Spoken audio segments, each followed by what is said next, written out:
Bagian pertama dari cerita hebat ini dibuka dengan adegan Bruce Wayne memacu kendaraannya dalam ajang balapan mobil profesional. Bruce ditampilkan oleh Frank Miller sebagai sosok adrenalin junkie miliarder yang berani menghadapi maut. Di sini pembaca belum mengetahui mengapa Bruce melakukan kegiatan beresiko bisa menghilangkan nyawanya.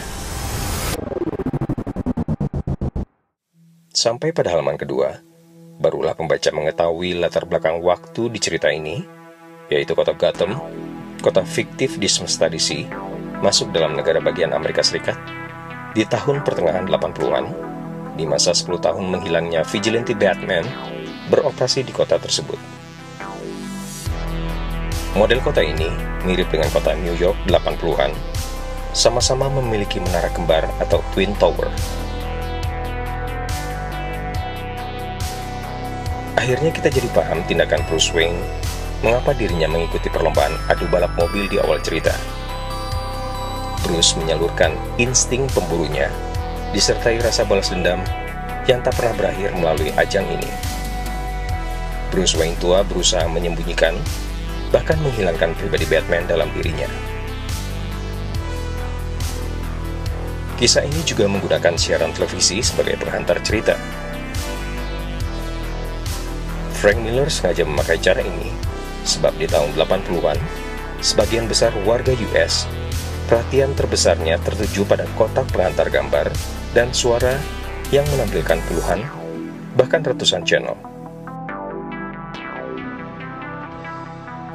Sama seperti kondisi Indonesia tahun 90-an, waktu pemerintah Indonesia mengizinkan stasiun televisi swasta beroperasi. Acara televisi saat itu didominasi oleh program debat pendapat,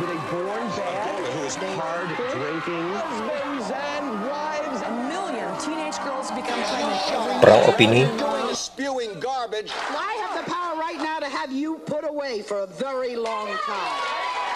serta kondisi politik perang dingin antara demokrasi dan komunis.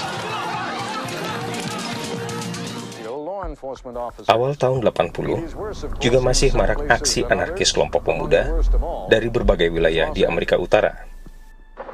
Kelompok, atau bisa disebut geng ini, menguasai dan mempertahankan daerah mereka dengan melakukan kekerasan, mirip dengan kelakuan berbagai ormas di Indonesia. There are 70,000 gang members in Los Angeles County. Out of that, perhaps about 10,000 are hardcore. Right now, this community is in a state of siege, too many guns on the street, and they have to be suppressed. Put your head down, you look at. Put your head down. Gangs of Di The Dark Knight Returns ini, Frank Miller menampilkan fenomena tersebut dengan menghadirkan sebuah kelompok anarkis melawan pihak berwajib yang dikenal sebagai The Mutant Organization yang bertindak brutal bahkan sadistik. Don't call us a gang. Don't call us criminals.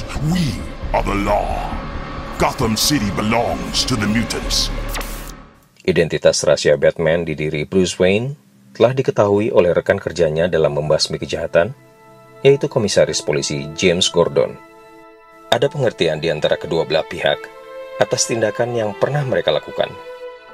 Terutama Gordon memahami mengapa Bruce Wayne mundur dari kegiatannya membasmi kejahatan, membantu kepolisian kota Gotham.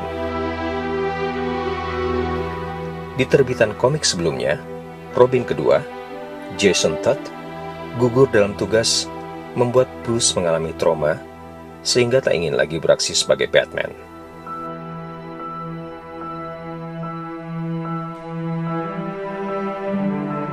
Anehnya, menghilangnya The Cape Crusader itu diikuti dengan sirnanya gairah kejahatan dalam diri arch enemies Batman.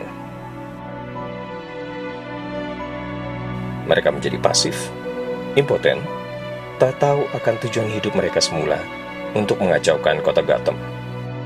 Bagaikan anak kecil kesepian, kehilangan teman bermainnya. Hal inilah membuat masyarakat memandang Batman sebagai biang keladi permasalahan kejahatan yang terjadi selama ini. Lalu mereka pun melakukan inisiatif untuk memperbaikinya.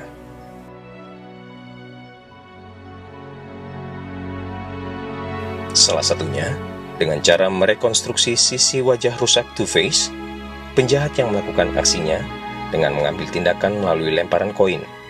Mereka yakin jika separuh wajah terbakar Two-Face dapat diperbaiki, maka sisi jahatnya akan hilang.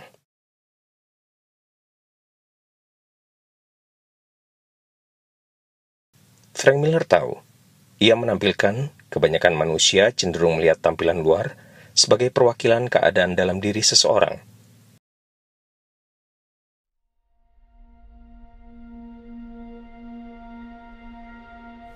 Mementingkan simbolisasi daripada esensi.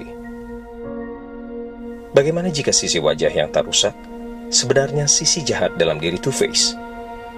Ternyata, Bruce Wayne lah yang mendanai biaya operasi plastik memperbaiki wajah Two-Face. Dirinya ingin agar kepribadian Harvey Dent, sang jaksa wilayah, kembali seperti semula sebelum cairan asam merusak wajahnya. As a city, we have to give Harvey every chance to return to society. We must believe we can all defeat our own private demons. Tindakan ini seolah-olah sebagai pembenaran Bruce Wayne bisa lepas dari pribadi Batman yang memonopoli hidupnya selama ini.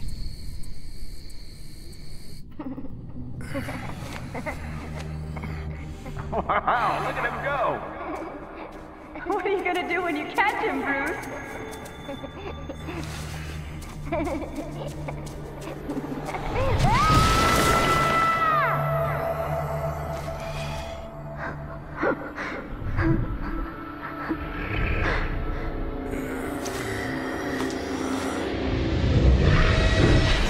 Tapi hal itu jadi sia-sia. Setelah dinyatakan normal dan masyarakat menerima kehadirannya, Harvey Dent malah menghilang dan melakukan tindakan kejahatan lebih brutal. After today's developments, Wayne was unavailable for comment. Murder rates on the city's subways have reached an all-time high. Kidnapping and murdering young children, a line even the mutants hadn't crossed until now. Despite the family paying the ransom, the mutants still took the boy's life. This marks a chilling escalation from a group many...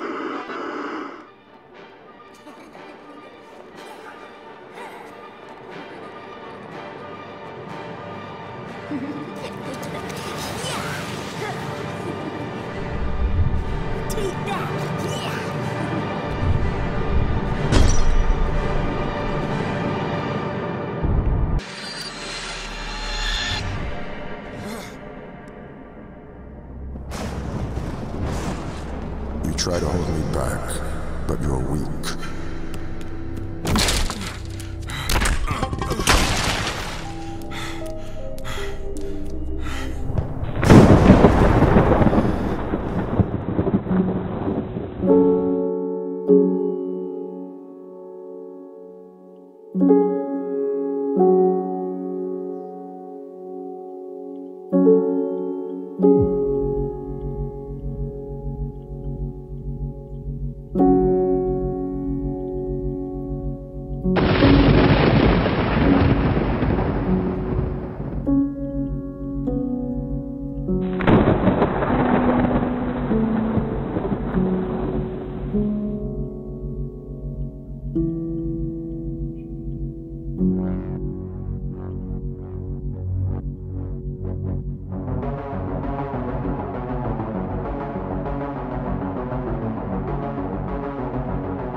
The time has come.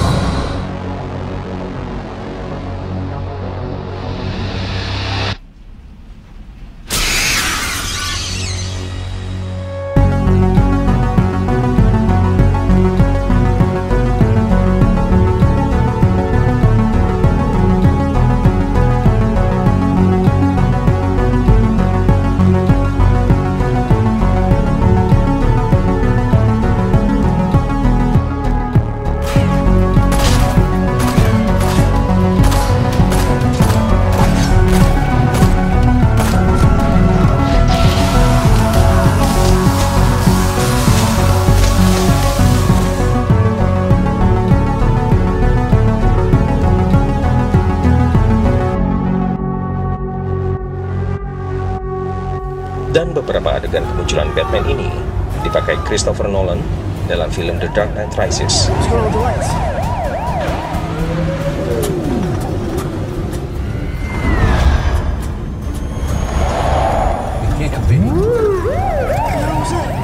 Boy, you are in for a show tonight, son.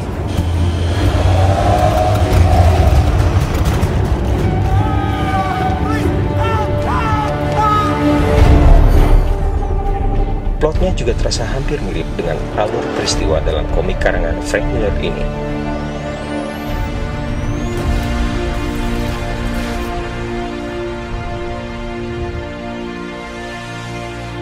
The Dark Knight Returns menegaskan gaya penceritaan DC Comics.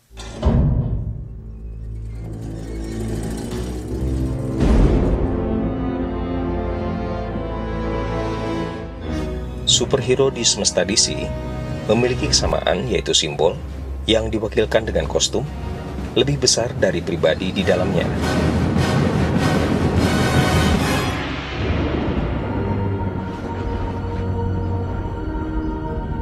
Kebalikan dari tokoh komik Marvel yang menyajikan porsi besar penceritaan pada sisi manusianya daripada simbol yang dibawanya.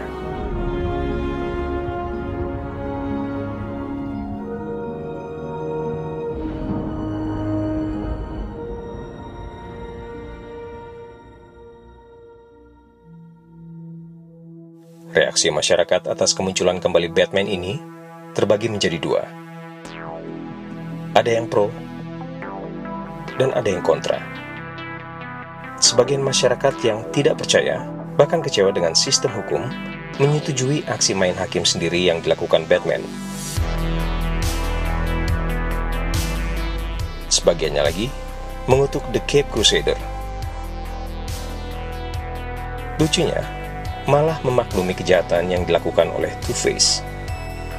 Sampai di sini, pembaca mulai paham akan pemikiran Frank Miller.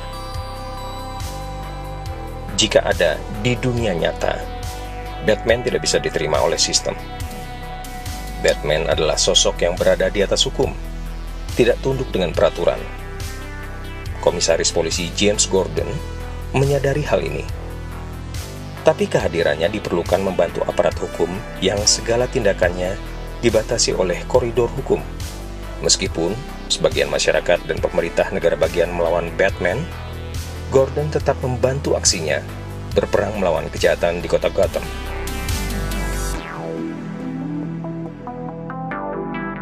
Kemunculan Batman juga membangkitkan gairah kejahatan dalam diri Joker yang telah lama tertidur. Momen ini, bagi saya pribadi, sangat luar biasa. Cara pandang saya melihat dunia Batman berubah.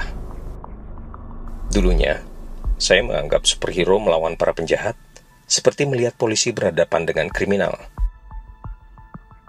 Kini, berkat komik The Dark Knight Returns, saya melihat superhero dan musuh-musuhnya bagaikan anak-anak berkostum warna-warni bermain-main di kota yang mereka anggap sebagai taman bermain. Mereka terbagi menjadi dua kelompok. Anak-anak reaktif yang selalu berbuat ulah, dan anak-anak yang patuh dengan perintah orang tua dan guru.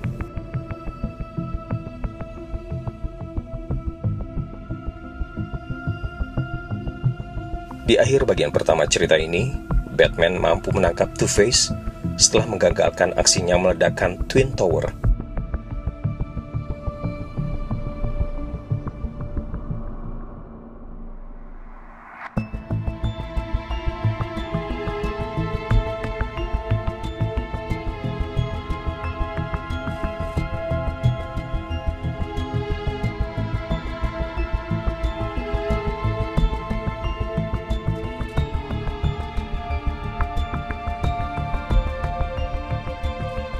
Keahlian Frank Miller mendongeng dibuktikannya dalam panel terakhir.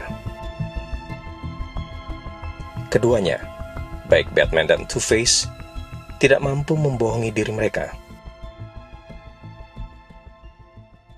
Bruce Wayne dan Harvey Dent sama-sama menginginkan sisi gelap mereka hilang, diganti dengan pribadi sebelum kejadian traumatik yang mereka alami. Hal itu sia-sia, sebab pribadi Bruce dan Harvey telah mati digantikan oleh pribadi Batman dan Two-Face. Mereka tidak bisa menghilang begitu saja di kehidupan kota Gotham.